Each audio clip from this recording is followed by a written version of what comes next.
My name is Horne. I'm the Public Engagement Manager for the Cincinnati Nature Center.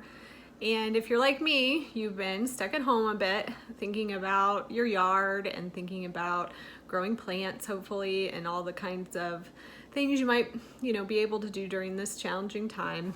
And it occurs to me that, one new stressor has been grocery shopping. We keep kind of trying to figure out how to grocery shop, and then once we get what we get, we find out that it wasn't what we ordered or it was something different, and we don't have what we would ideally want. So I started a little experiment last week. I've always been interested in creating a bit less waste from my kitchen. I think this could be an interesting time to explore that a little bit more. It turns out that about 22% of solid waste in the landfills comes from leftover food. So those two things seem to kind of create a little interesting opportunity. And so what I've been doing is seeing what I could regrow from the things I'm buying from the grocery store.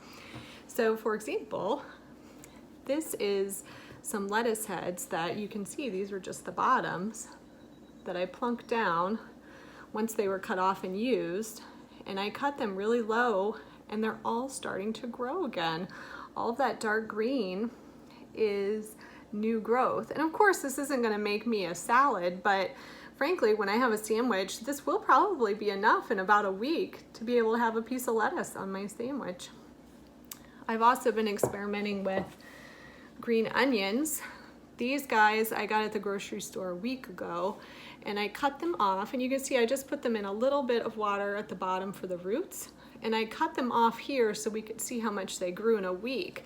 So in a week, look how much they've grown, and this is just the perfect amount to add to, obviously as a little dressing or something. It's not going to be, a ton of onions, but at the same time, this is something I probably wouldn't have tried to make the trip to the store to buy, but now I have extra here at home.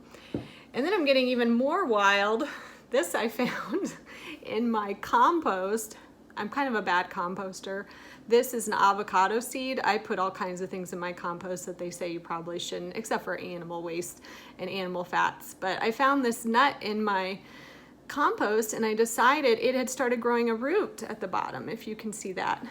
And so I decided to put it in some water, just a little bit on the bottom, to see if I can get it to grow. So I was wondering if you would join me in this little challenge. It's kind of like the days of old with the victory gardens, when everyone was planting a garden outside during World War II to kind of help support the efforts of that difficult time. I thought, well, what if we tried a little bit of a conservation approach and tried one in our kitchen? So if you want to try this with me, give it a go. My first suggestion is don't use too much water or it gets kind of murky. It only takes about a minute a day, and you want to just have some good, clean, clear water at the bottom of your jars or flat things you use. But there's all kinds of things we could try. I want to do celery next. Let us know what you're doing and write us back and challenge me. I'll try to find something new to grow. Hope to talk to you soon. Bye.